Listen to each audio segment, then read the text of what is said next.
Okay, great. So folks may still be coming on, but I want to be mindful of our time. We've got, like I said, a lot of ground to cover in a short period of time. But first, I want to hand it over to Mark, who's going to do an introduction from Illinois Humanities. Thank you.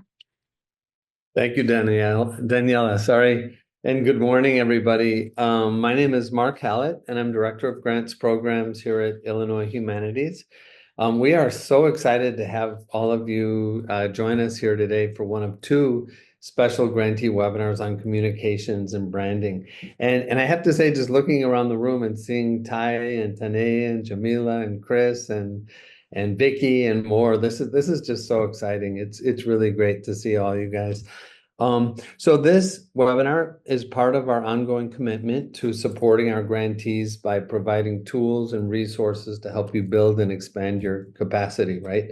So branding, social media, and communications as a whole are all powerful tools for connecting with the communities that you serve.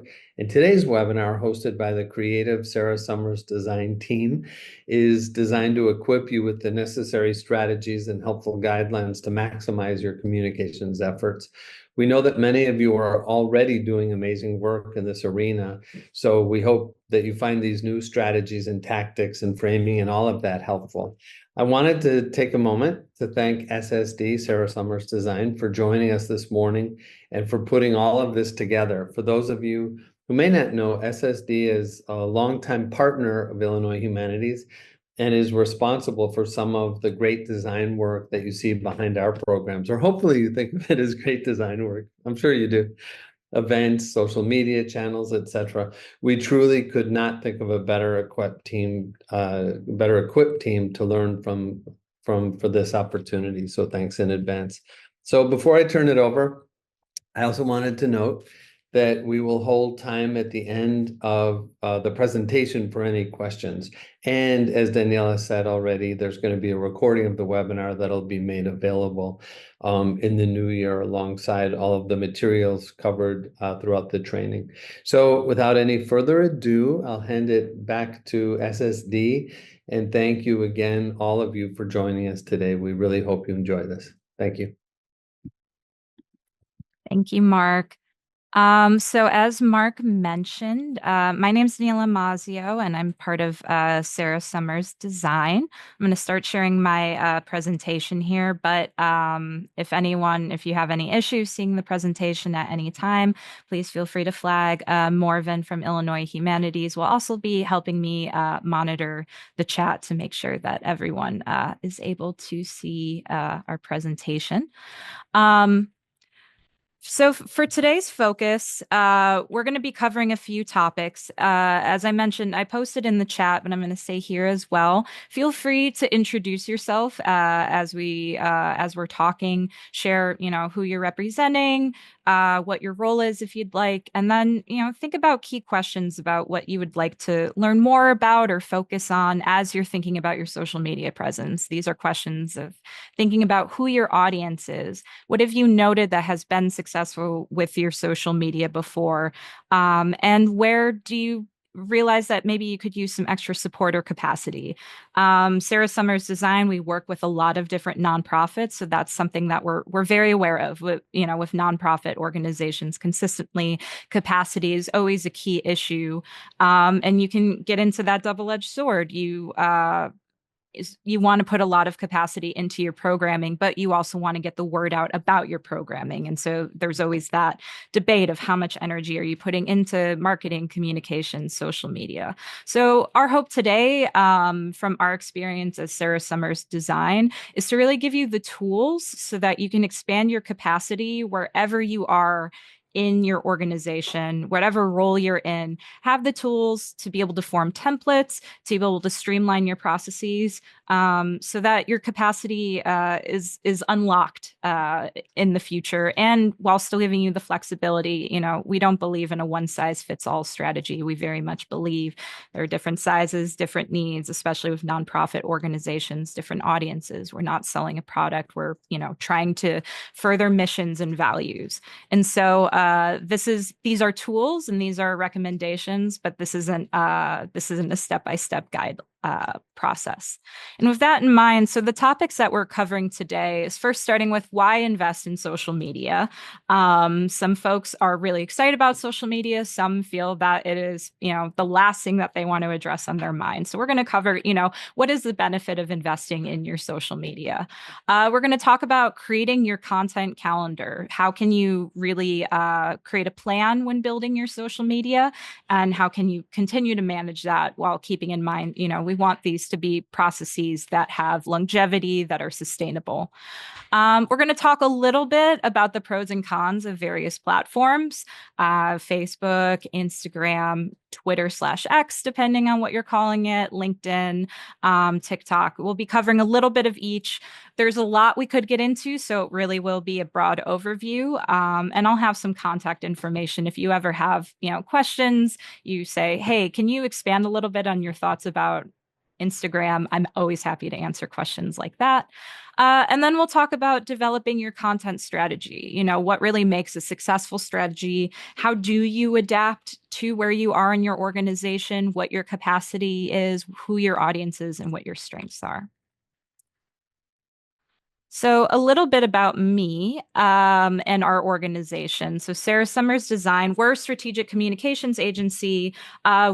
We really are full service. So we have designers, storytellers, planners, and we work in data visualization as well.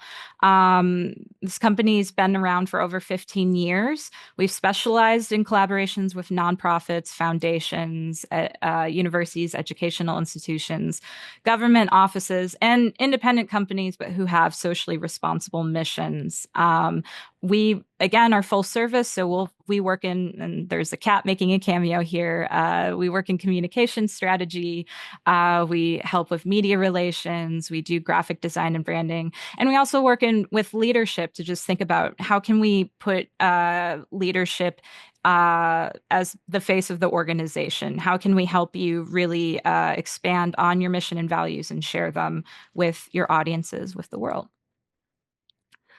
Some housekeeping for this presentation. So as I said, I encourage you to introduce yourself in the chat. I do, to be mindful of time, we're saving time at the end for questions. I want to encourage you to use the chat to stack questions throughout the presentation poor cat, that come to mind throughout. If it's something that feels really, relevant to the conversation we're having in the moment. As I said, Morven from Illinois Humanities, the Illinois Humanities team, will also monitor the chat, and they'll flag down if there's anything that we want to address in process. Otherwise, we'll go through those questions at the end, and I'll try to make sure that everyone's questions are addressed. We'll also be sharing a PowerPoint deck, recording of this webinar, and a template in both Google Sheets and Microsoft Excel that you can use to build an editorial calendar. And there's a few different options you can use to customize that for what you need as well. And if there are any questions that we do not get to that were in the chat or that we receive by email afterwards, I'm happy to include those in what we share out after to make sure that everyone's questions do get addressed. We want to make sure that time is not a constraint here. And if you do have additional questions, Mark spoke. We have Morven here. Your point person for Illinois Humanities for Marketing and Communications, that's going to be Diego Villegas. Diego's email address is there. And then from Sarah Summers Design, that'll be me, Daniela Mazio. I'm our communication strategist. And my email is included, Daniela@sarahsummersdesign.com. I'll post these email addresses again at the end, and we'll share them out with the materials as well. So first of all, and hold on, I'm just going to make sure that it's taken care of. So first, we're going to talk about investing in your social media presence. So what is the benefit of social media? The main idea here is organizational awareness. So you are a mission-driven organization. You have your mission and values.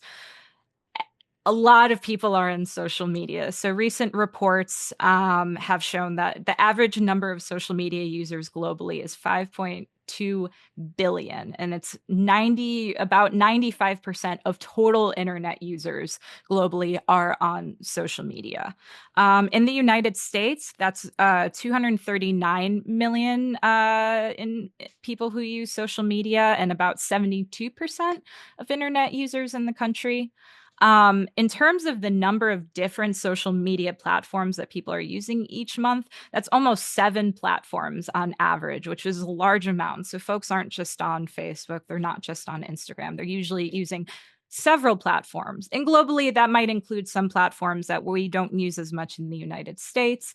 It can also include messaging apps that might be considered a form of social media.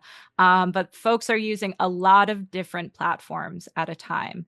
And then in terms of how much time they are spending on social media, that average daily time is almost 2.5 hours daily.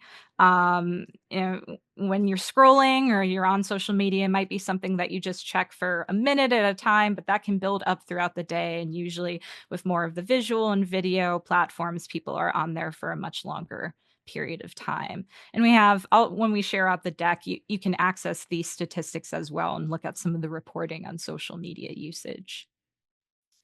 So, social media versus other communication channels that you might be using. So, maybe you put a lot of efforts into your newsletter and your emails. Maybe you really think of your website as a hub for your communications. These are all really beneficial at Sarah Summers Design. We work in all of these different channels, and we really support having strong newsletters, having a really strong website. But in terms of how social media can provide a benefit that these other channels don't necessarily provide, newsletters and emails are usually reaching an audience that's already familiar with who you are. So there's someone who's gone out of their way to sign up for their newsletter, or they're part of your network. They applied for something, they're involved in some way. So they already know who you are. So that's reaching someone you already have an established relationship with. Social media, on the other hand, that's reaching new and potential audiences. And I'll talk a little bit in a second about how you reach those audiences, which really does start with your existing network. But the benefit of social media is that you're really reaching folks who might not be familiar with you already. Websites, very similar. We see a lot of times websites are visited usually through direct sources or searches. So it shows some level of familiarity. It might be keywords with, things that are associated with the mission and not necessarily the name of the organization itself. But again, there's some level of familiarity where with social media, you really are able to reach audiences through recommendations and mutual networks. That really allows you to expand your mission, especially we see with nonprofits and mission driven organizations or collectives, that folks might be interested in what you have to say, but they might not know about the issues that you're talking about as much. So, social media really gives you the benefit of being able to expand past people who are already familiar with what you're addressing, and reach folks who could be an audience member, who could be interested in your mission, but maybe are a couple of steps away from being familiar with it. And then other communication channels, they have the potential of being really information heavy. Print materials, even considering one-to-one interactions. That's something where those are really beneficial. You have or even press, you have really a really great platform to provide information, but you are providing a lot of information at once. Social media gives you the allowance to really pare it down to bite-sized visual pieces, and to really think of it as an entry point. So something that grabs someone and then makes them want to continue to your other communications channels. It's an opportunity to share your brand. And I know many of you might be attending the second webinar, which will speak more about creating and supporting your brand. But this is an opportunity to tell people who you are through more than just words, through using visuals, through using color palettes, through using, showing your mission in action. So, in terms of audience engagement, we want to ask this question: who is your audience? And if you haven't shared in the chat already, I would love for you to take this opportunity to maybe share in the chat who you think your audience is currently. Um, with this visual, this is really how I like to think of where social media can be very beneficial in expanding from your current stakeholders to folks who may not be familiar with who you are, the folks who may not even be familiar with the type of work that you are doing. So, your current stakeholders, that's your existing audience. That's usually for the organizations that we work with, that's going to be your donors, that's going to be clients. If you have clients through the type of program work that you do, that's going to be your partners as well as your peers. So, folks who are doing work that is similar to you or folks who you're partnering with for your work. So we consider that, at least when talking about your communications audience, that's going to be your current stakeholders. These are usually the folks then who are also on your newsletter list, who are visiting your website, who you're talking to more directly on a regular basis. They're already in that immediate circle. So, from your stakeholders, then, what you are able to do is expand to their networks. That's something that you can sometimes do through, of course, word of mouth, through sharing newsletters. We always like to encourage when we write newsletters, if you've seen this, forward it to someone else. But with social media, you really have that benefit of being able to reach your stakeholders' networks. So, if you have partners who are already following you on social media, they start liking your posts, they start sharing your post, their immediate networks are going to start seeing that as well. Those networks will usually be folks who are not too far separated from the work that you're doing. So, this could be prospective donors. These could be other members of your community, especially if someone like in a neighborhood is really connected, then you can reach other neighbors in that community. It can reach potential partners, other organizations who may be interested in partnering with you. And it can reach other peers who are in that work who may not be familiar with who you are specifically. And then from those networks, you're able to reach an even broader social media network. So that can be users in the region. I find, and we'll talk a little bit about social media platforms and their different audiences specifically. But with Facebook, I find Facebook does really well in like a lot of suburban communities. So cities, you'll see a lot of like Instagram communities, Twitter communities kind of circling up. But Facebook, there's suburban communities will really form there. So you can reach different folks in your regional communities through different platforms. You can reach users with interests that overlap with your mission. So I'm on the board of a nonprofit that works adjacent to environmental justice, but they don't necessarily work in environmental justice. And I'm always saying if we start to connect with our network, folks who are interested in environmental justice may also be interested in our work, but they don't know as much about the niche that we're working in. So that's something where you can reach folks whose interests are going to overlap with the work you're doing, but who may not be as familiar. And then you can reach other users from a development perspective who are interested in learning about philanthropic opportunities, places they can donate to. And similarly, their interests might overlap, but you're not on their radar. And this is the opportunity through word of mouth, through the chain of sharing on social media. You can begin to broaden your network from your current stakeholders to their networks to then an even broader social media network. So, what are kind of ways to engage these different audiences? So, I've covered this a little bit with current stakeholders. You want to meet them where they are. They're already connecting with you. You may have a lot of even one on one engagement as it is. So, this is something where you want to continue to flourish that relationship. And through social media, you can do that through mutual engagement.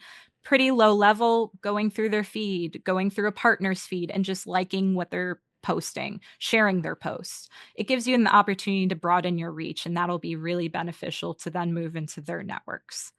When you're engaging stakeholder networks, you have the benefit of this is a good way to organically grow an audience because it's the same thing as, if in person, if I tell an immediate friend about something that I'm doing and they tell a friend, that's how it's working on social media. It also gives your current stakeholders the opportunity to be spokespeople for your mission and to help educate on your mission through their networks, through, again, really low lift, bite sized pieces via social media.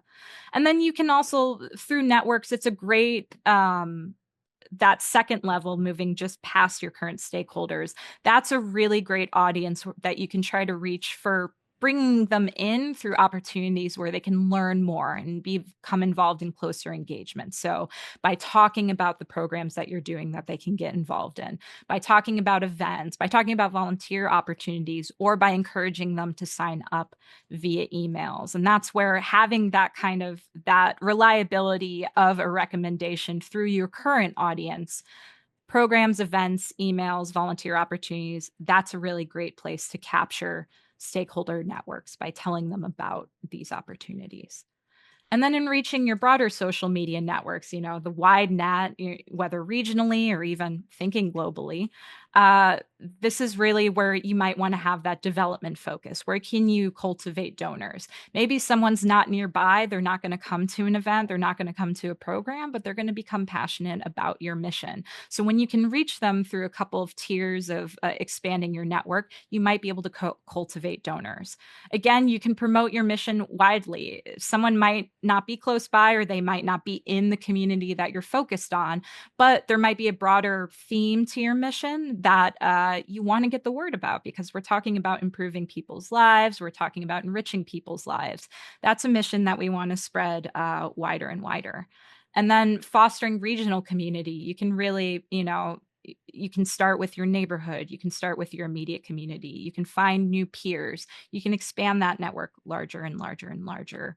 The further you expand your social media through this process of moving inward from your current stakeholders and outwards to the broadest point of their networks. So we really encourage, when you're looking at peers and other folks who are working in your sector, we encourage this to be a great way to gather insights for your social media presence. Because there are other folks who might be doing similar work to what you're doing. We talk to folks who are in foundations, who are grant makers, and there are other grant making organizations or foundations. It's great to see what they are doing, both in social media, but also offline as well. What are their communication practices? What does their brand look like? When you also dig into the social media presence and the communication presence of other folks in your sector and your peers, it also gives you an opportunity to foster that mutual support and promotion of each other's work. This is also going to open up networking and professional development opportunities and will help you stay connected. Social media gives you the benefit to stay connected. If you meet someone at a conference, you can follow each other on social media, summits, events. So we really encourage social media as both a way to learn from the sector and learn from your peers, as well as to continue engaging with them and to foster that engagement in ways, you're both, you and your peers are working very tirelessly. So social media is a nice low level way to stay in each other's work and stay up to date. So speaking now about planning your social media and strategy, and if you have any more questions about just why social media or the benefits of putting that investment in your social media, again, please feel free to put them in the chat. I will make sure that whether it's in our conversation following or in sending out our email follow-up, that all questions are addressed. But let's start talking about then how to take what we're talking about with audience, with your stakeholders, with your networks, and then turn that into planning and strategy. So, benefits of a social media plan. This is something we run into a lot. If you use social media, not in your professional life, but on a personal level, you might be like, I don't plan my social media. That's something that I just scroll really quickly. If I have a thought, I share it. That's the beauty of social media. And that is certainly true. And that is why a lot of people use social media. But when you're representing an organization or a brand, there are a lot of benefits to planning, especially in helping with your organizational capacity as well. So, the one benefit of a social media plan is it allows you to ensure that you have consistency with your posting. Your social media, if it's not consistent, it's going to be hard to leverage it as a productive tool. That's for a couple of reasons. One, it's just the idea of that, yeah, you want people to be seeing you regularly. You want people to be hearing about your progress steadily throughout the year. But Also, this is in terms of how social media algorithms work. I will give the caveat that these algorithms are ever changing, and we'll get into that a little bit in a second as well. But in general, these algorithms are based around how frequently you're posting, what your presence is. Are you using social media a lot? Are you engaged? Are you liking posts? So consistent being able to plan gives you the allowance of ensuring that you're consistent and being able to see a broad overview of what that cadence is. That'll give you consistency in your timing, your presence, but also your voice. What is your voice on social media? Are you meeting, if you have editorial or branding guidelines, are you meeting that voice? And also making sure if you have different programs, all of those programs are receiving equitable attention, that you're promoting things steadily throughout the year, that you're making sure that the full scope of your organization is consistently promoted. So, plan can really help you with that as opposed to posting as things come up. It also prioritizes along those lines that you're integrating social media into your programmatic strategy, which at first might feel like you're tacking something on to the work that you're already doing within your programs, but eventually will start to feel, will start to feel natural and will actually make social media feel like it's taking up less capacity down the line because it's something that you're thinking of from the very beginning. When you say, we are launching this program or we're launching this initiative, you are already thinking from the beginning, how are we messaging it? What are the graphics that we're putting on Instagram going to look like, and what will that communicate, and what audience are we reaching? It's going to answer questions that maybe don't necessarily always come up explicitly when you're talking about your programs, like for instance, who is our audience? Who are we trying to reach? Where are they? And so making sure that that's part of your program conversations and integrating that, having that plan is really beneficial. And then you can also establish goals for what you want from social media. We very much encourage using social media as a tool, but we encourage using it strategically. If you don't have goals, then you're just posting. You might not have that consistency, or you might not be getting the results you want. I've seen a lot folks who have a large social media following, they receive a ton of likes, but they're not converting that to people who are signing up for the newsletter. They're not converting that to donors. That might not necessarily be your goal for social media. And so we're going to really encourage thinking about those goals from the beginning, which is why having a plan is really helpful. And I will also add that social media success, I wouldn't always define by numbers. Sometimes that success can be defined through narratives that you observe as well. Um, Also, along the same lines, you're making sure then there's a clear call to action in all of the posts that you have. So again, not just posting for the sake of it, but are you including, please visit our website for more? Are you including, please consider giving a donation during giving season? So making sure that your posts have a call to action. That's something that's easier to do when you're thinking of it ahead of time. And all of these things will feed into having a balanced organizational capacity as opposed to feeling like social media is either an afterthought or something that you're spending a lot of time on. Once you have a plan, it'll start to parse out that energy so that it doesn't feel like it's just doing a lot at once or like it's its own project. So there are optional planning tools. You don't necessarily have to use these, and a lot of these include different subscription levels, which may or may not be a part of your budget. But you can use different applications to help with your social media planning. The benefits that you can gain from these apps, and some examples are Sprout Social, Hootsuite. We use Hootsuite a lot with Sarah Summers Design, Asana, Airtable, Monday, and there are others. These are, give you the ability to, one, a lot of them have integrated data analysis. So you aren't manually looking at all of the different likes that you got or the shares. Some of the social media platforms will provide that analysis for you, but it'll be inconsistent between all of them, what kind of numbers they're tracking, how they present it. A lot of these applications will give it to you in a broad scope where they can aggregate that information, and that's less time that you're spending doing that manually or putting some different pieces together.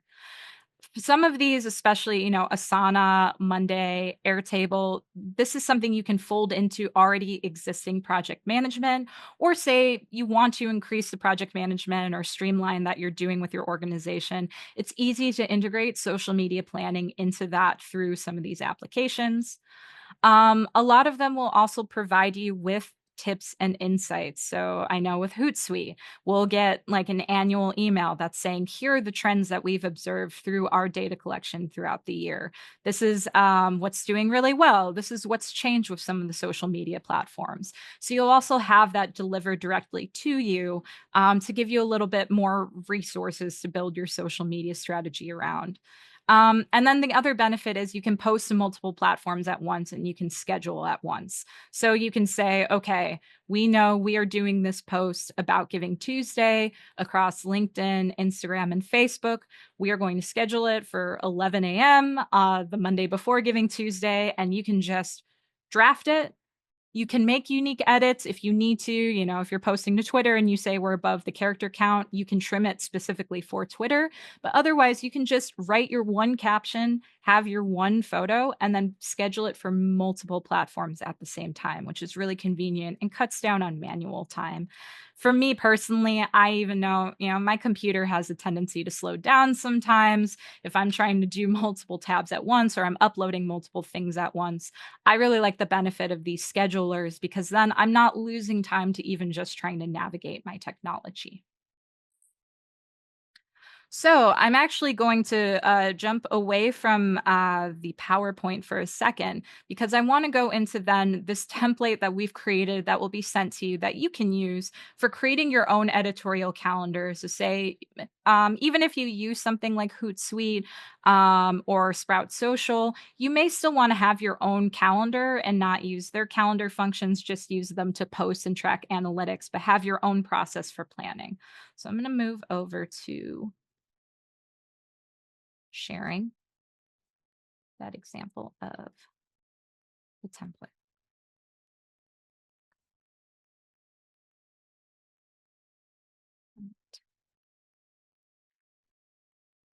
So this is an example of our editorial calendar template. We have a Microsoft Excel version as well that we'll share with you if you prefer Microsoft over using Google.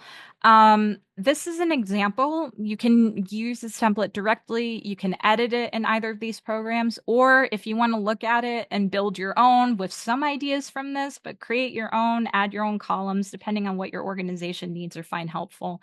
There is no wrong way of approaching it. And for ease too, we've put at the top of these columns just some basic guidelines. What we would say now, you say required, but I'm not going to come track you down if I find out you're not tracking the time that you're putting for your social media calendar. But when we're using a calendar, this is what we would say. These required columns are definitely what you want to include. And then these optional ones are ones that can be really helpful to include, but may not be beneficial for you. And then we have included too some additional guidelines just to give some context of why this is useful and what you can gain from this. So a few of these are automated with formulas. So here it can be helpful if you're planning out for a month at a time, if you're planning out even trying to build out your year at a time. It can be helpful to track your different weeks. In this example, we even have bolded lines to kind of divide between, so the 49th week of the year, the 50th week of the year. You don't necessarily need to keep week numbers, however you want to track it, but I find it useful to make sure that week by week, I'm kind of keeping that information divided just so I have the scope. Putting in your date and time. So, to the best of your ability, and this is going to be a part of your strategy, start thinking about what days of the week and what time of the day do we want to be posting. This column, day of the week, is automated just to kind of keep that sense, not just the date itself, but are we posting Tuesday, Thursday of every week? Are we doing Monday, Wednesday, Friday? Is it varied through different weeks? And that's something you can experiment and kind of see, oh, do we get more traction when we post Tuesday, Thursday? Are we getting a lot more traction if we post Monday 9 a.m. or Monday at 5 p.m.? There's some organizations where I find more success posting in the evening because their networks are not using social media during the day. They're really winding down with social media. So posting later in the day has proved to be more beneficial. So I recommend, at least at the beginning, kind of tracking this, and it'll help you to keep your ducks in a row, making sure you see, okay, we're posting twice within this week, or we're posting in this example 3 times, once on Tuesday, once on Thursday, once on Friday, Tuesday at noon, Thursday at 3, Friday at 9 a.m. Recommend including which platforms. You may want to do it this way where you have all of the platforms that you're posting at once, especially if you're using something like Hootsuite, where you might be posting to multiple platforms through just, one click. What you can also do is you can have a separate row for each platform, especially if you're thinking of experimenting with, we're using a different caption, or we want to make sure, different accounts have, if you're tagging, Illinois Humanities isn't a good example because you have the same handle for everything. But if you're tagging a partner who say it was Illinois Humanities for Facebook, but it was underscore Illinois Humanities for Instagram, could be helpful to have separate rows for different platforms, just so it's really easy once you get to caption or once you get to the accounts that you're tagging, to have those variations just ready to copy and paste. But otherwise, to kind of streamline your spreadsheet so you're not filled with all of these rows, I like to keep all of the platforms just all together. In this template, you're able to check multiple platforms.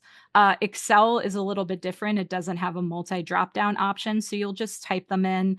If you rather to just use text and not a drop-down, that's something you can tinker with as well. But in this example, you're able to check multiple platforms at once. So say we want to post to Facebook, Instagram, Twitter, LinkedIn. And then you can always change that. Say, oh, actually, we just got a Blue Sky account. We want to throw Blue Sky into that. This column assigned to, it's optional, but depending on how many folks you have working on your communications on your social media, you might want to tag or include the individual who is responsible for the post. You can do that just texting or typing it in, or if you are using Google Sheets as the process, you can, do the at someone and actually tag them. This is optional as well, but depending on how robust and how much capacity you're putting into your social media, you can distinguish what kind of post type this is. So we have some examples. So you can use this to differentiate different campaigns or different strategies. So you might say, from a strategy point of view, you say that this is about event promotion, or this post type is sharing out a news article that's related to our work, or this post type is just sharing a photo carousel. Or you might say this post type is defined by which program we're promoting. So to use Illinois Humanities examples, this is an Envisioning Justice post, or this is an Odyssey Project post. Whatever you find helpful, if you find this column helpful to kind of keep track and distinguish, oh, we are using all of these different options, or what variation you're having between your posts. We do recommend drafting your caption for your post ahead of time. So I have various examples here just so you can see some sample posts. These are not from Illinois Humanities' social media. This is just me writing, so don't try to compare them. The Illinois Humanities does a great job writing their captions. But an example, you can say, thank you to everyone who joined us for our fundraiser. Here it includes a call to action. Learn more about how your contribution supports our work, and then you can include a link. Here are other examples where the hashtag is included. So doing hashtag, we got a grant. Here's another one with a link. Here's more with hashtags.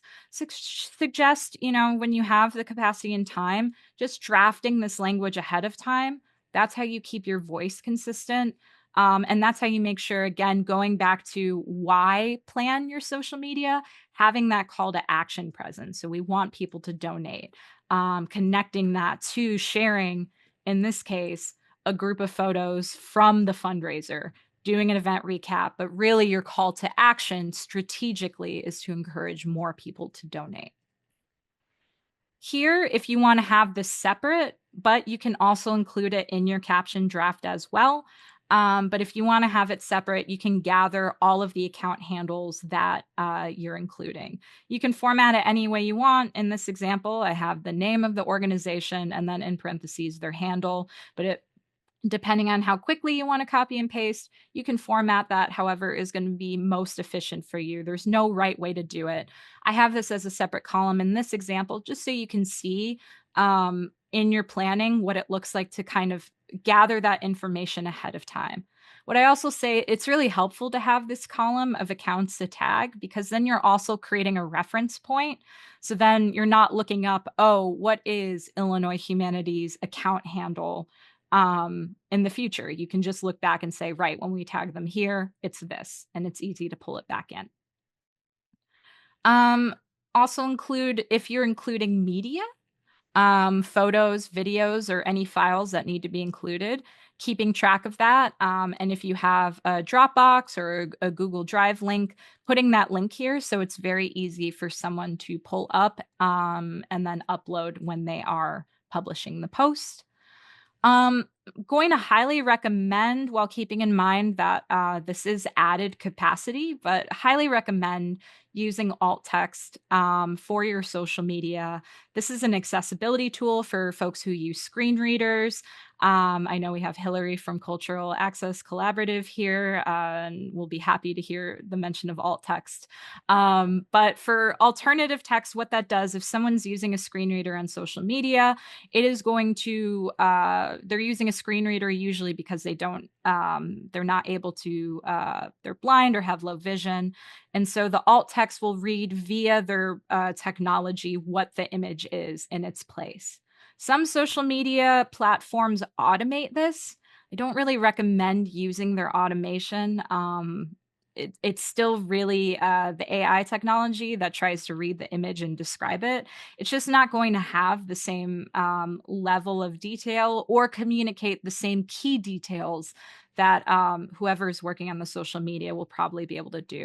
So here are some examples as well, just to kind of give you a jumping off point for alternative text. So a group photo of various members of staff posing at an event. You don't need to go into large detail of saying, this person is wearing glasses or this person has a name badge on, only if that information is relevant to what is being communicated via the image.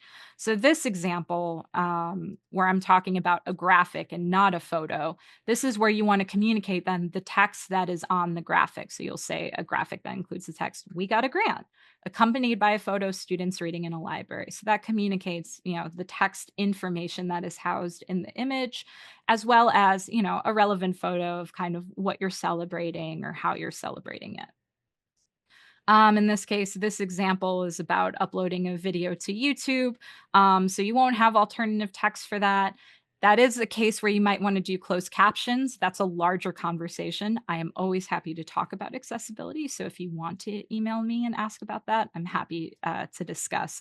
But alt text is really where I would recommend starting to get in the habit of incorporating accessibility into your social media if it's not something you're already doing. Further examples here. And then another optional but recommended way of tracking your social media, including what phase the posts are in. This may be something that you don't initially have capacity for, but I recommend starting to build it into your routine of planning and strategizing, especially if multiple people are working on planning the social media. So you can say, keep track, okay, we've written this post. Is it drafted? Is it ready for someone to publish if multiple people are responsible for that? Has it already been scheduled? Can we get it out of the way it's done? Or is it just in the idea phase? Maybe you don't even have a caption or you haven't have your photos selected yet, but hey, we want to have a post that's going to be recapping that we had the fundraiser. And you can put placeholder text in the caption for now that says as much, however you want to track that. But we do recommend keeping an eye or having a process for tracking which phase of your process you're in with each social media post as part of your planning. So you can see a few examples here. And then even if you're not tracking whether it's drafted, scheduled, an idea phase, we do encourage that you track if has it been published. And that might be the case if you're not, defining in this drop down ready to publish, scheduled, whatnot. You can check it off too if it's been scheduled, say that that's what you want to track instead, but making sure that the post has gone through, is live on your social media channels is really helpful. And that way, okay, we can check that off. This has been done. And then keeping notes for anything that you want to make sure you're keeping track of. So in this case, this video is not ready to go out because it's still being edited. Um, in this example, maybe we want to consider moving the publish date because we want to move it to January for a New Year's post. So these are things you might want to keep track of as well.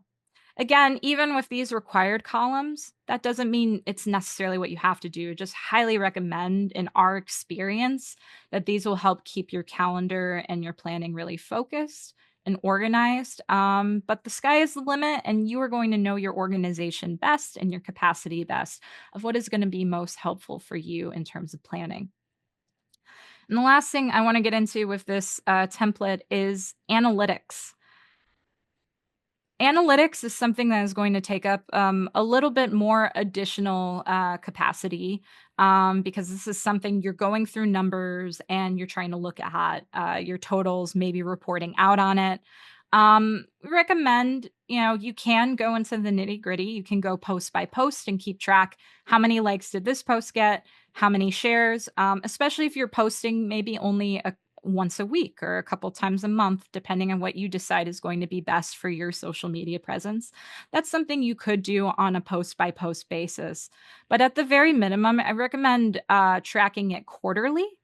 So here is a template here that looks at it quarter by quarter, quarter one, quarter two, quarter three, four. And then there are pre-loaded formulas in here for both totals and averages. There's some instructions here too. Again, add or remove data based on what is going to be appropriate for your strategic goals. As I said earlier, this isn't all about numbers. There's other ways that you can measure success. You can say, hey, we've noticed that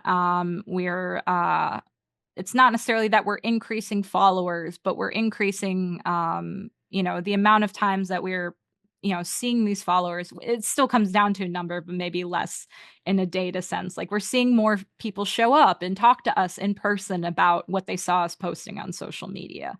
So there's a lot of narrative goals that you can reach as well with your social media, or you can say our goal is just to be able to communicate what is being accomplished through our programs and through our mission and putting that out there. It doesn't all have to be numbers. But if you want to track numbers, here's some key analytics that we would recommend are really helpful to start with. Some of those applications that we talked about, Sprout Social, Hootsuite, these may pull analytics for you. Meta, which is Facebook and Instagram, has its own analytics. LinkedIn will provide you analytics. There are different places you can pull numbers. Here's kind of the aggregate numbers we would recommend. But again, please encourage you to tailor this to what you are interested in learning about your social media and what is making it successful. I'm going to try to go over this really quickly. So we have here just the number of posts that you've put out in the quarter, how many interactions or engagements it's gotten in the aggregate. So this is across all social media platforms. You can see below, then it's broken down. For this template, we have Facebook, Instagram, Twitter, and LinkedIn. But you can add whatever platforms you are looking at or interested in using. But looking at the number of posts against how many interactions or engagements they've gotten, that can be likes, comments, shares. And then polling, you don't need to calculate this yourself, but platforms and sites like Hootsuite will often give you a post engagement rate. That basically tells you, compared to the amount of followers that you have and compared to how frequently you're posting, what is the rate of engagement. So you might say, if you look here, oh, we got 279 engagements in quarter four, but only 62 engagements in quarter one. But the engagement rate is actually higher in quarter one because it's not necessarily about that total number, but about, the percentage of people who are following you and against the number of posts you're putting out. If you're putting out more posts, you're going to have a higher number of interactions, but that doesn't mean you're getting meaningful engagement from it. And then these metrics will often include both reach and impressions. So reach is the number of users that your posts have reached. Impressions is the amount of times your post has been seen. So you'll often see like higher numbers here of users versus impressions. So impressions is just when was it on someone's feed and they saw it. Users is just going to be the amount of people that it's reaching. So here then we'll have like the total formula, what's the total number of posts, engagements, etc., reach and impressions. You won't want to total your engagement rate since it is a rate, but you will want to look at the average, and we have average calculated here as well for all of these metrics. And then also looking at this is post data, and then here we have page and follower data. So the number of followers you have, you're not going to total or average that because that's a number that's increasing as opposed to a number that's resetting every quarter, every month. But you can track how many new followers you've gotten from one month to the other and look at the total and the average of that. And then your page and profile reach and impressions, same thing. How many people and then how many times is it being viewed? And then average page engagement rate. So again, how often compared to your followers are people looking at your page? What is their level of engagement with it? And you can, this should also be a total. I will correct that before sending this out. But again, then you'll want to see what your average is.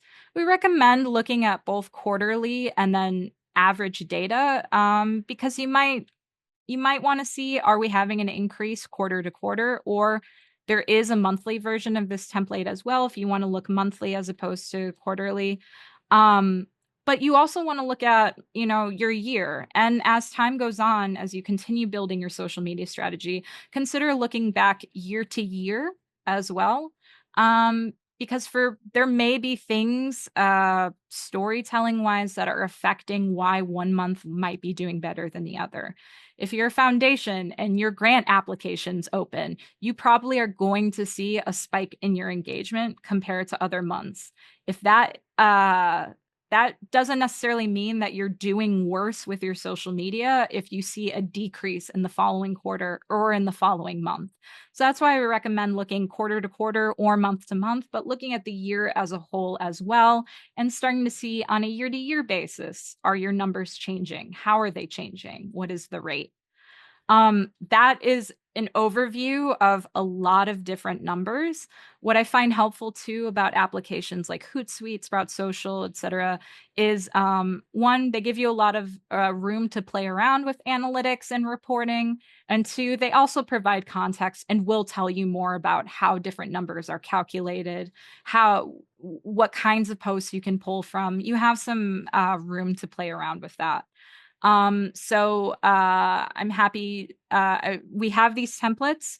I can answer questions too about different numbers. Again, it's a lot of numbers, but we find this helpful to give you that broad overview of how often are we posting, what's the rate of engagement, how often are we spreading to larger networks? So going back to those concentric circles from your immediate stakeholders to then that broad network, you'll see that in your reach and impressions. And then are we gaining a following? Is our page itself, not just our posts, but are people visiting our account? Things of that nature. And we do recommend too, if you have the capacity, not just looking at the aggregate of all of your social media accounts, but looking per different channel as well. Are you doing particularly well on Facebook, but not as well on Instagram? Are you doing really well with LinkedIn? That can tell you a bit about your audience. So these are all different ways that this data can be helpful. Again, it's a lot of information. Happy to expand through questions or through email after as well, and also provide resources where you can learn more about analytics. And then this template will be shared with you after after the presentation. So going back to our webinar. So going over the pros and cons of various platforms very quickly. We talked about understanding your audience, and a piece of that is understanding the different audiences of each platform. So we looked at those global numbers of how many people are using, 7 platforms a day or a month. But the different overlap and the different focuses and the time they're using, you'll see different audience trends. So in general, my recommendation for I'm going to stick to Facebook, Instagram, LinkedIn, Twitter, and its alternatives. If you're aware of kind of Twitter maybe changing in its usage, and then TikTok. For Facebook, I find the benefit of Facebook. It's really good for sharing events. We do find a lot of folks do use Facebook for that, even if they're not necessarily posting a lot on social media, they will use Facebook events. You have the ability to create or engage in Facebook groups that creates small communities that are online, but with similar interests or similar demographics, similar regions. Facebook's a good way. It has an older demographic reach. And as I mentioned earlier, I see a lot of suburban engagement on Facebook as well. So those are kind of the audiences and different goals you can reach with Facebook, or that it's really good for. For Instagram, it's really good for circulating knowledge, like bite-sized, really graphically interesting explainers. So like breaking down a bill or breaking down an initiative is something you can do really easily on Instagram.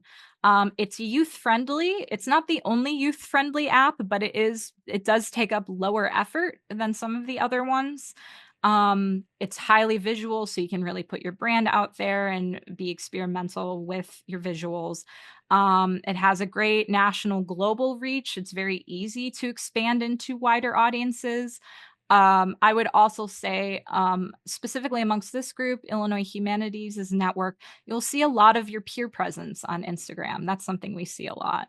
That's not always true for every sector, but I think nonprofits, especially like humanities focused ones, they're very present on Instagram. And then the algorithm for Instagram really does benefit people who have similar interests, even if they're like a couple of steps away from your immediate network. LinkedIn, that's really good for engaging with folks who are interested in volunteering, engaging with your board and cultivating your board, and posting and sharing employment opportunities. It's also a good place for some of your more formal action and advocacy work. So if you're doing work that requires, you're showing up at Springfield, LinkedIn's really a good platform to share about that, and a good place to reach decision makers in terms of, grant makers. If you are looking at policy, you can reach folks who are involved with, government offices there. It's a good way to get more of a formal tone, but some of that work in front of folks through LinkedIn that you might not necessarily capture on Facebook and Instagram. Twitter, and I would say its alternatives at present, you have a really socially and politically active audience. Once an active network is established, it is really active. So it takes a little bit of legwork to get your audience going on Twitter, but once you have it, it's really consistent and it really feeds itself. It's also, this is changing slightly, but is very good for sharing, interacting with different news outlets and sharing articles and different news pieces. Now, Twitter has started, and Twitter is not the only platform, but started to put less emphasis in its algorithm into links, which is something to keep in mind. And then TikTok, some of the widest usage in the world. It is very youth friendly. There's a lot of room for creativity and to really, really have fun with your the content you're creating. And it gives you an opportunity if you really want to engage with current trends. That's a really way to get in. If there's a song that's really popular, use the song. If there's like a certain video format that people are using, you can engage with that as well. And then the challenge is, so Facebook does have lower engagement generally, and conversion, especially for pages that aren't, like meme accounts or or like posting constantly throughout the day. So it's not really the best for building a network, but it is good for reaching your existing network. And again, you can build your network through events and kind of sharing within groups and things like that. Instagram, not necessarily suitable for timely posts. It's kind of its algorithm is now not necessarily prioritizing showing posts that were recently shared. It will share things from months ago. So if you are interested in getting something out there that is time sensitive or specific to a timeline, Instagram might not be the best to gather action in that way. Um, Sometimes that can be a network of really passive supporters. So where I mentioned earlier, sometimes you see struggle of conversions. It can be challenging to change likes into action via Instagram. It's also a platform that favors monetization. So if you're not a business or you're not trying to sell things or you're not trying to buy ads, you might be a little bit less of a priority for that algorithm. LinkedIn, it can be a niche audience. They're not always necessarily engaged with issues.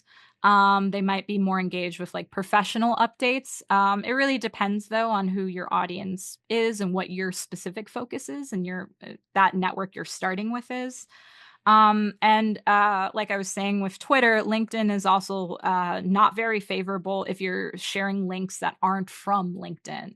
So if you're using their blog function, they'll really put your post up towards the top. But if you're sharing a news article from somewhere else or your own website, it might be deprioritized in the algorithm.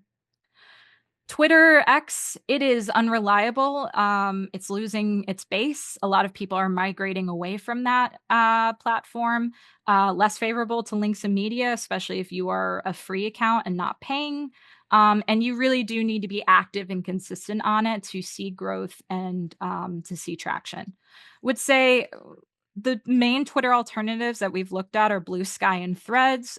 Threads is through Instagram. Blue Sky is its own thing. I will say both those alternatives are growing, but currently still have low engagement, especially with like official accounts for organizations and companies. You're starting to see a lot of individuals migrate, I would say, especially to Blue Sky, but not so much like official accounts and organizations. And TikTok, if you've had TikTok conversations with your organization, it has probably come up. It is time consuming and requires a lot of planning and editing. Their algorithm is also quite unknown to most people. A lot of folks have identified that it's a bit of a mystery how the TikTok algorithm works. So it really is kind of trying to capitalize on luck with that platform or just getting in with recent trends, as I said. I'm going to go through this last section a little bit quickly, and you'll have access to the slide deck. So this contains a lot of information that you can look back on as pinpoints for creating your strategy. But in creating your social strategy, I'm going to always suggest looking at low lift goals, medium lift goals, and then your long term strategic goals. We understand capacity is limited. Nonprofits are usually quite stretched thin, whether it's personnel, whether it's budget, whether it's just time and focus. So start with low lift. What can you adopt this week? So maybe that's adopting a workflow for how your social media gets created and scheduled and posted. Establishing your frequency. You say, okay, from here on out, we're posting once a week on Tuesdays. Or saying we're always going to tag our partner accounts, or we're always going to use this hashtag. These are things you can adopt as soon as this week if you wanted to. Then I would say start to set your goals, your medium lift goals. What can you work on towards the next quarter? What can you work on by next year? Those focuses, I would say, really think about what growth means for your social media. And again, that's not necessarily growth in a number sense, or not necessarily growth in terms of number of posts, number of followers. You might say, we don't need to grow our followers, but we do want to grow our engagement. Thinking about branding, which that'll be expanded upon in the branding webinar, but what are the goals you want to reach with that?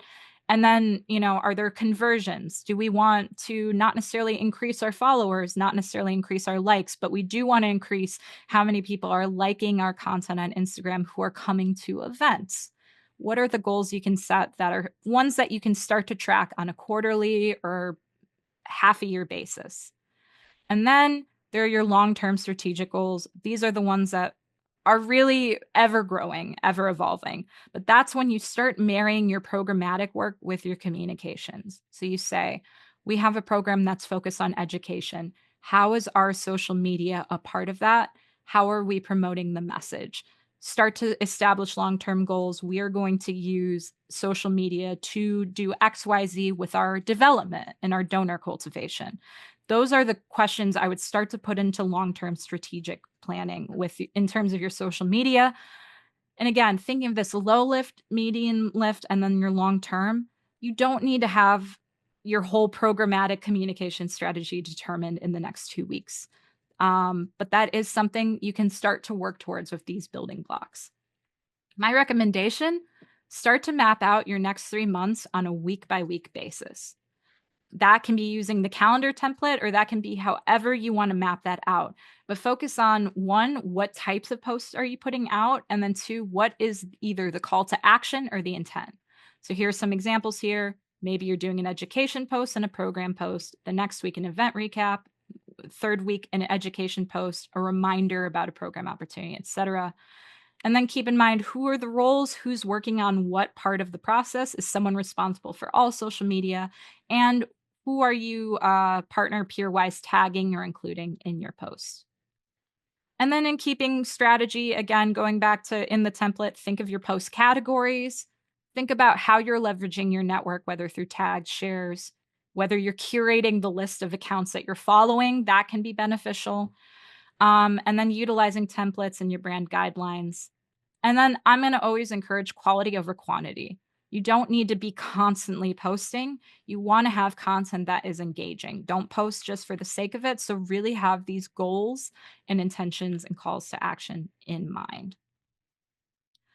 Here's some examples, and you'll have access to this once you have access to the deck as well. But here just are just some examples of some feeds where you can see it's really well curated. You can see some examples of captions that use emojis or have different tags in them, like the Smithsonian one. Clean Air Club is a local organization that I really like, and they have a great look and feel. You can see that they have a mix of events that they're posting about and then informational posts that they're posting about, and then as well as like recaps of recent work that they've done.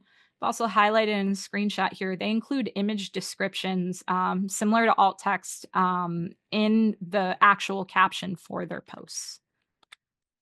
Chicago Reader, here's an example of like sharing out different articles, or in like this Best of Chicago example, they have screenshots of different comments they've gotten. So these are ideas for different ways you can engage on your social media.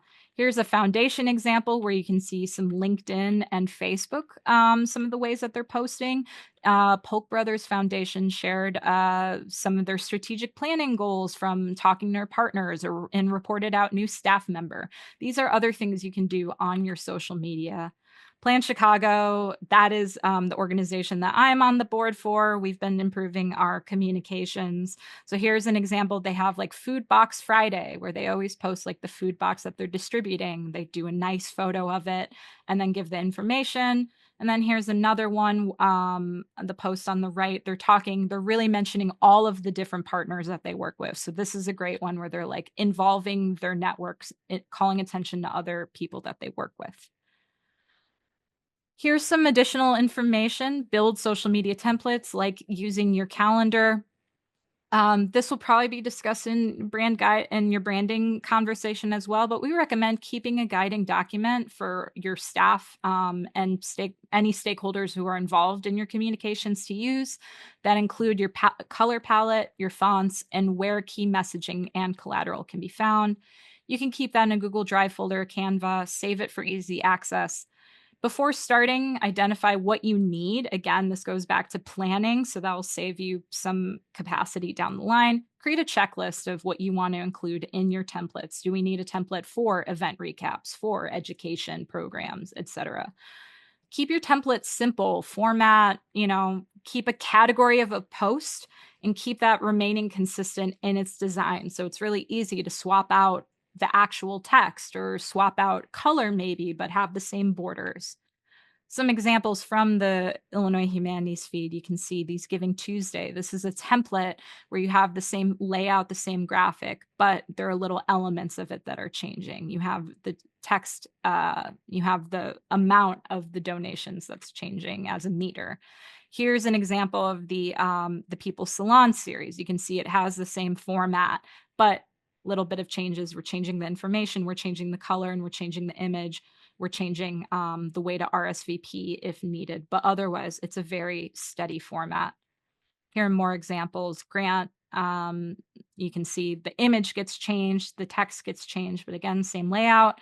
And then with this Gwendolyn Brooks example, you can see where the template is a little bit more free, as in it has like, you see the same font, you see the same kind of idea of having the photo with the background color, but there are changes, a little bit of changes in the layout too. But it's something you can use year to year, and oh, every time we promote Gwendolyn Brooks, we're going to include what annual awards it is, when submissions are due, and the website. We talked about this, but analyzing your data, just a reminder, impressions, keeping in mind of engagement rate, looking at numbers as well as narrative and data, and comparing that platform access. Also suggest conducting an audience analysis if you have the capacity. Start with your existing audience, move outward. Look at who it's comprised of. Look at even who signed up to your newsletter. Is that largely donors? Is that largely partners, clients, etc.? Our final recommendations: develop your key messaging and branding, things that you can repeatedly come back to build your social media.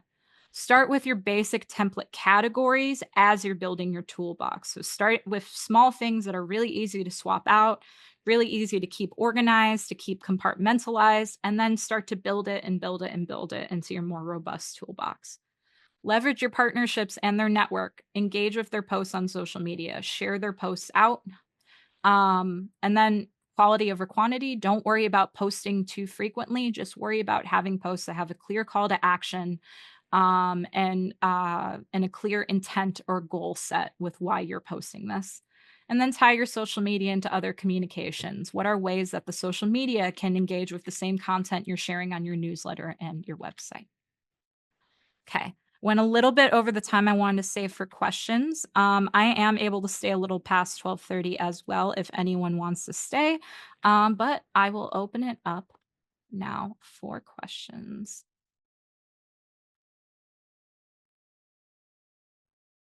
So I'm going to first start with the chat.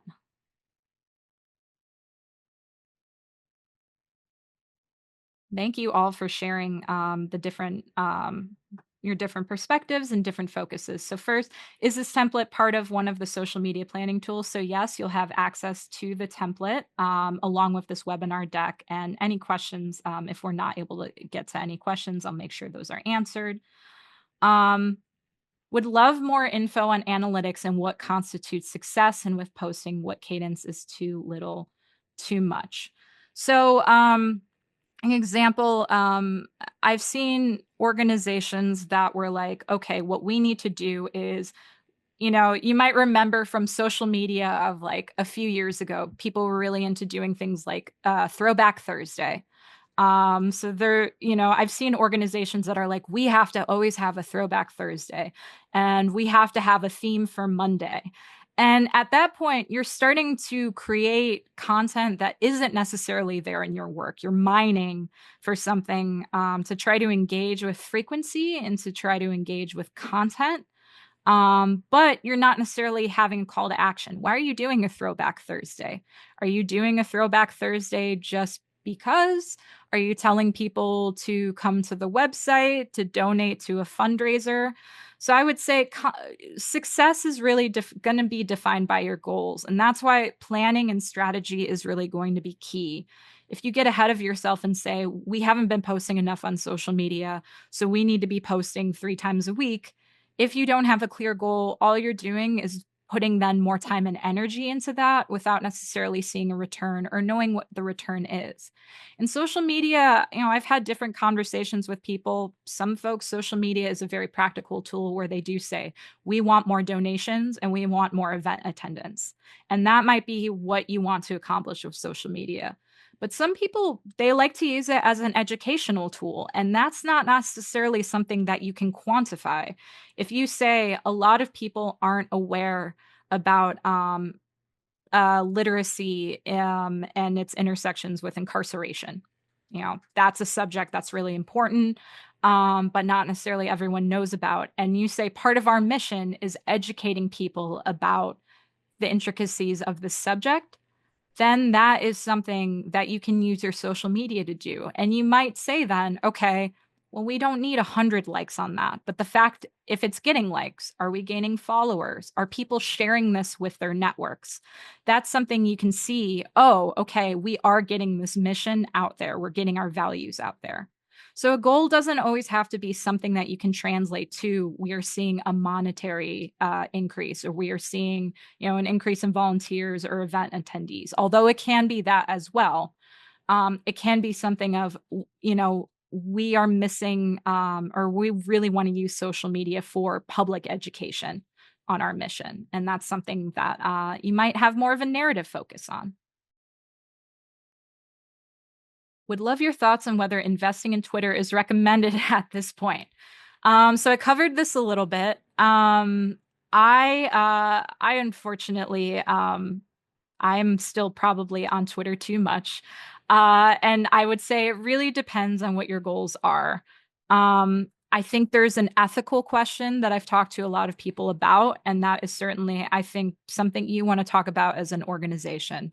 If you align with the values of continuing to post and ownership and the different, measures of like content moderation on that site, that's something to consider and weigh out against your values.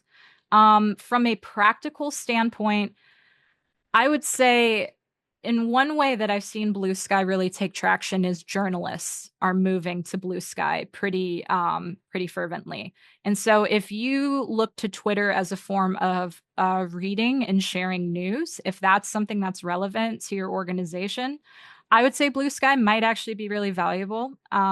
If you're someone, I've seen a lot of like Chicago activists and a lot of like activist groups, grassroots organizations, not necessarily nonprofits, but like grassroots collectives. A lot of folks in the activist space have moved over to Blue Sky and Threads.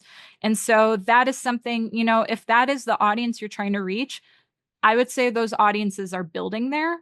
But I would say if you have existing success with Twitter, I've seen mixed results. Some people have really lost their engagement, others haven't. And it's going to again come back to understanding who is your audience and where are they.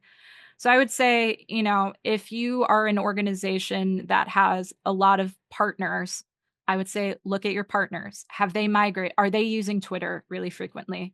Are they on Blue Sky? Are they on Threads? If you, if there's anyone in your existing audience you can think of, I would say look at where they are, where they're migrating, because you also, if they're not there, you're not going to necessarily see the traction. I think it doesn't hurt at this point because there is Blue Sky migration and there is Threads migration to have an account. And to keep an eye on it as an organization, because these trends are constantly changing, and who knows in the coming months what is going to change with a platform like Twitter.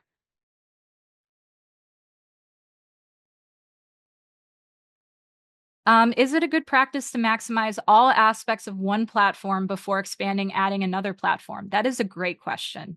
And again, this is where I would say it's not a one size fits all. It really depends on your audience, but I can give an example. So first off, I would think of if you are on social media, where are you already at? So if you are using Facebook a lot, start there. That is already where your practice is happening. And going back to that low lift to medium lift to long term, your low lift is I'm already posting on Facebook, so I am going to maximize that. That's something you can start to do pretty quickly. But if you are realizing, if you do an audience analysis or say, going back to the pros and cons of each platform, if you say, well, we're not doing a lot of events, we're not really engaging with groups, and I don't see that many likes on Facebook, I wouldn't necessarily worry about maximizing your Facebook. You might say, oh, our audience is really on Instagram. And that's something we want to put full attention in. We haven't put any attention in Instagram yet, but we're trying to reach young people, or we're trying to put out explainers, or, we have a lot of photos we want to share. Then that might be something you put a lot more time and effort into. Or you might just say, hey, we don't know where our audience is. We don't know what their habits are. Um, and we just want to take a look. We just want to do some mass posting on all of our different platforms and see what takes off and learn from that. There's no right way to do it, but it is thinking about where are you starting and where do you want to go? And that can be exploratory, or that can be we know our audience is here and we haven't been talking to them yet. So we're going to put all of our focus there.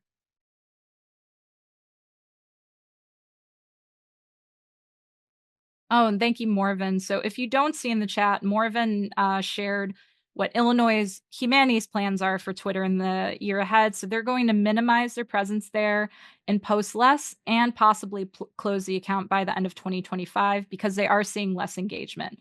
But as we talked about, they will adjust to see what happens. But that is where they are. So that's great to keep in mind. I'm hearing a lot of that too. People are kind of thinking Twitter might be something they sunset in 2025, but are going to see where people are. It could be people decide they don't want to give up Twitter and they really want to make it the place where like activist voice continue to pursue, or journalists take a stand. I don't know, and say like, no, we're not giving up Twitter. You never know what's going to happen, and I think yeah, it's worth keeping an eye on. I always try in this work, people are always asking about algorithms and are always asking about trends. I like to report on them, but I also like to say this is constantly changing, and a lot of it's constantly changing both on the audience and in the tech side. These tech companies are changing their algorithms constantly and in ways we don't even necessarily always know about. And audiences are changing their behavior constantly. And a lot of that has a lot of different factors influencing it. So stay up with the trends. I'm happy to share that the trends that we have at this point, but I would also say if there's one key takeaway from this presentation, it's that you can start at any point in this process.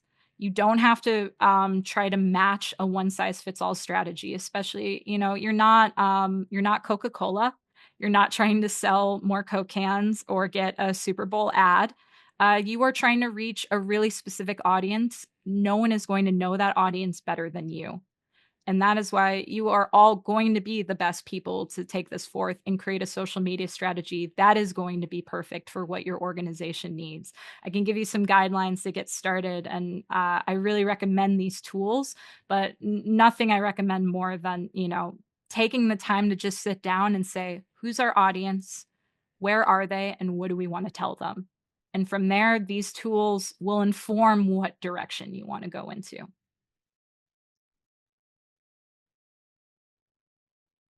You have any other questions? Oh, I see a hand raised. Yes, Chris? Yeah, I just didn't know how to write this one out. Mhm. Um, I'm an individual humanities performer. I've been working with social media, but I really feel like I'm just shooting off into the dark with Mhm. no real understanding of what's going on. I've even been working with a consultant who did not get even a fraction into the depth of content you have Mhm. today. Um, does SSD or is there another organization that will actually um, consult with someone, review what they've done, and begin to set up branding and get them more organized to be able to effectively work all the social media? It's just, I just don't have the bandwidth to absorb all this Yeah. right now and try to do that. Yeah, so I can speak to SSD. So we, to reinforce what I've been saying, our belief system is to meet everyone where they are. So we are full service. So that can mean that and Illinois Humanities is actually a really great example because we used to um, create the social media content and schedule it for Illinois Humanities. And they ended up taking that over. And that is fine with us. That's what we want for our clients. We want them to have the tools to then be able to expand. So in that case, that meant us doing creating the work, working in tandem with Morven and her team. But it also, evolved into now they're leading a lot of strategy. And now we're saying, how can we support? Can we support in press? Can we support by, providing this webinar? So we really like to adapt to the needs of our clients. And, certainly, and I know I don't want to speak, I'm sure Morven and Mark, you have resources for your partners as well. But we are certainly, Sarah Summers Design is always happy to talk to folks and figure out what their needs are and how we can help. Is that a conversation we might have offline or off Yeah. the webinar sometime? Yeah. Yes. I'll email you. Fantastic. Excellent. Thank you, Chris. Mm-hmm.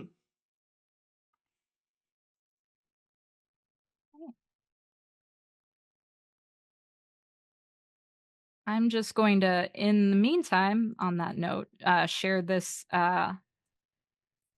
slide one more time. So for additional questions, your point person at Illinois Humanities, Diego Viegas, who's manager of marketing and communications, Mark Morven also I know are happy to chat, and I'm sure many of you are always talking to them anyways. And then from Sarah Summers Design, I'm Daniela Mazio. I'm our communication strategist. And my email is Daniela with 2 L's and an A at Sarah Summers with an O design.com. And we'll send this out with the materials as well. I saw one more chat come in. Yes. Thank you, Morven. All right.